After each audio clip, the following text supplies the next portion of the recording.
Como ya vimos, una de las características en las cuales nos es muy útil utilizar la recursión es cuando la estructura de datos es recursiva. Y un caso típico de estructura recursiva es la lista. ¿Por qué? Porque cada nodo tiene un puntero a un tipo exactamente igual a él, y por lo tanto lo que decimos es que cada nodo apunta a un elemento que es de su mismo tipo. Por esa cuestión es justamente una definición recursiva y una estructura de datos recursiva. Entonces, si queremos mostrar los datos, por ejemplo, de esta lista simple, en este caso vemos que tenemos un primer nodo que tiene un valor 7, un segundo nodo que tiene un valor 13 y un tercer nodo que tiene un valor 18. Y supongamos que lo que queremos es hacer un código en Pascal que lo que haga es imprimir el 7, luego el 13 y luego el 18. ¿Cómo sería ese código si utilizamos las características de recursividad que provee Pascal? Bueno, la idea del código sería la siguiente. En este código lo que vemos es que tenemos un procedimiento que se llama imprimir lista, el cual recibe como parámetro un puntero a la lista. Es decir, en primer término va a recibir este puntero. ¿Sí? Recibe este puntero y entonces decimos, ¿este puntero es nil? Bueno, si es nil, no hace nada, porque fíjense que si no es nil, hacemos cosas. De lo contrario, no hacemos nada. Bien, en este caso no es nil, por lo tanto lo que hacemos es imprimimos el dato al que apunta. Apunta a un registro de este tipo y imprimimos el dato que sería un 7. ¿Sí? Muy bien. Luego de eso, invocamos a imprimir lista, que es este mismo nombre, es decir, por eso decimos que es recursivo. A imprimir lista, pero ¿con qué puntero? Lo estamos invocando con el puntero P, lo que apunta, .sig, es decir, con este. Por lo tanto, lo estamos invocando con este. ¿Sí? En la segunda invocación ya vamos con este puntero. Cuando recibe la segunda invocación, lo que dice es, ¿este valor es distinto de nil? Sí. Bueno, imprimí el dato, es un 13. Y después de eso, invoca al mismo procedimiento, pero ahora con el siguiente, es decir, con este puntero. Muy bien, ¿es distinto de nil? Sí, es distinto de nil. Imprimí el dato, 18. Muy bien, y después de eso, invoco al procedimiento, pero ahora con el siguiente. El siguiente es este. ¿Es distinto de nil? No, no es distinto de nil. Al no ser distinto de nil, salta este if y no hace nada. Termina de ejecutar sin imprimir nada. Al terminar de ejecutar, vuelve al anterior, que lo había invocado a él. Y como lo último que hacía era invocar y después salía, terminó. El otro terminó, terminaron todos. O sea, volvió hacia atrás, terminaron todos y quedó impreso el 7, el 13 y el 18. Para mirar un poco las características que hemos visto hoy, fijémonos dos cosas. Uno, la condición por la cual no vamos a la recursión es que P no vamos a la recursión si P es nil. Es decir, solamente entramos en recursión si P es distinto de nil. O lo que es lo mismo, no entramos en recursión si P es nil. Ahora, ¿cómo hacemos para que P sea nil avanzando en forma recursiva? Bueno, justamente lo que hacemos es siempre invocamos al procedimiento, pero con el siguiente. Por lo tanto, una lista puede ser muy larga, pero nunca va a ser infinita. Si cada vez que lo invocamos avanzamos uno más, en algún momento vamos a llegar al puntero a nil. ¿Sí? Esto es cierto, obviamente, si la lista es simple. Si la lista es circular, esto nunca va a terminar. ¿Sí? Pero para el caso de una lista simple, esto imprimiría los valores en forma ordenada. Es decir, primero el 7, después el 13 y después el 18. Bien, veamos ahora qué pasaría si quiero para esta misma lista imprimir los datos, pero en forma invertida en su orden.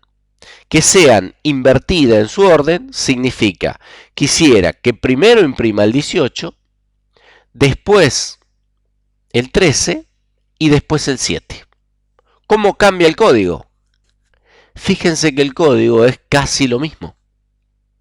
La única diferencia que hay es que esta sentencia que estaba antes pasó a estar después y esta sentencia que estaba después pasó a estar antes.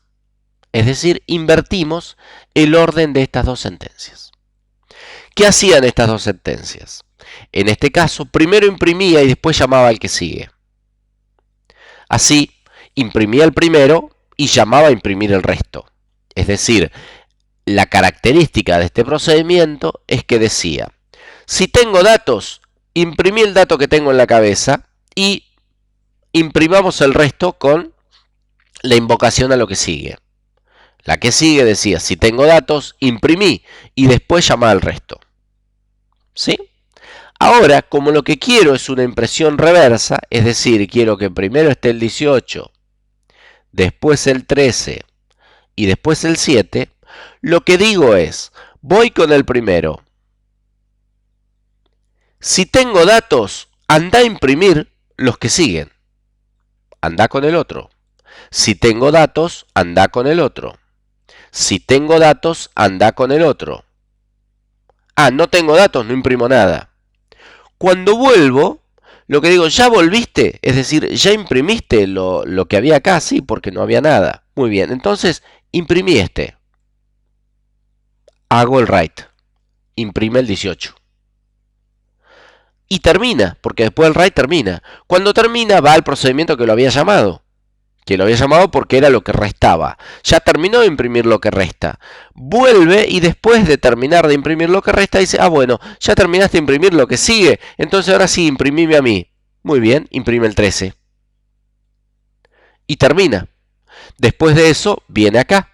Dice, ¿ya terminaste de imprimir toda la cola de la lista? Sí, entonces imprimí el 7. Imprimo el 7.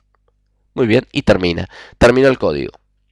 De esta forma imprimimos en forma reversa al orden, de esta forma imprimimos en el orden. Bien, los códigos son muy similares y también los códigos son muy simples. El tema es que, por supuesto, la recursión tiene una complejidad implícita que hay que tener en claro. Para ver un poquitito más claro cómo es el orden de invocación y los registros de activación que tienen esta implementación, vamos a ver ahora cómo sería en este caso. Bien, lo que vamos a hacer es lo mismo que vimos recién, pero mirando un poco cómo es la pila de ejecución, porque en realidad son distintos códigos los que se ejecutan.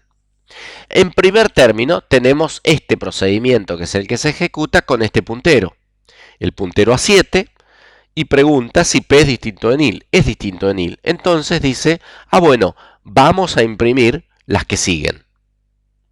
Como acá llamo a imprimir las que siguen, lo que aparece es otro procedimiento que es el que se va a ejecutar ahora, con el que sigue.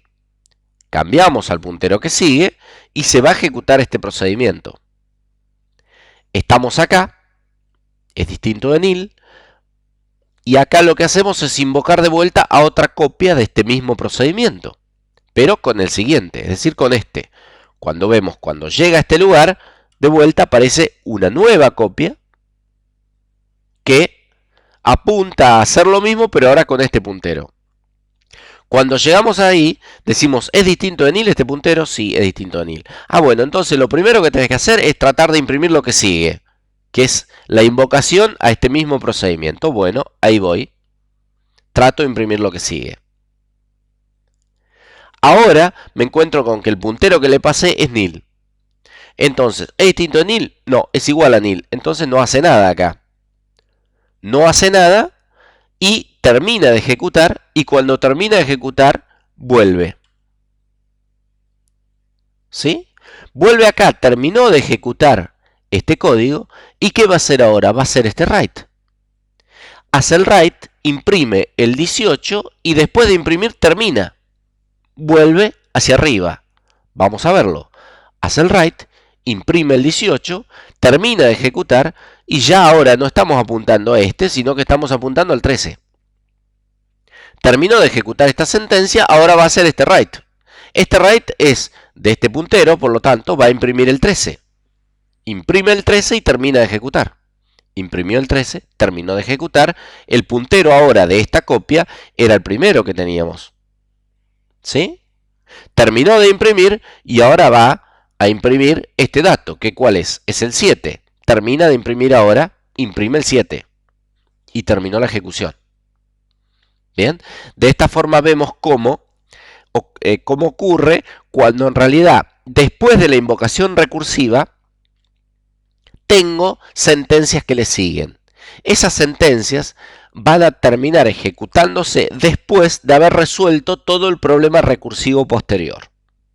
Esto es importante porque tenemos lo que se llama la recursión directa y la tail recursion o recursión de cola, que significa hago la recursión y después me dejo sentencias para hacer al final. Estas sentencias, cuando por ejemplo pongo un write después de hacer la recursión, logran justamente el efecto de imprimir en orden inverso una lista, cosa que si pretendo hacerlo, fíjense que si yo pretendo hacer esta misma impresión en forma iterativa, con un código iterativo, es bastante más complejo. Al igual que les dije del otro código, sería interesante que escuchen de vuelta esto para asegurarse que comprendieron bien cómo es la secuencia de invocaciones y la reversa, es decir, cuando va terminando de ejecutar cada una de las invocaciones y va volviendo al código original. De esta forma van a comprender y asegurarse bien que entendieron cómo funciona la recursión.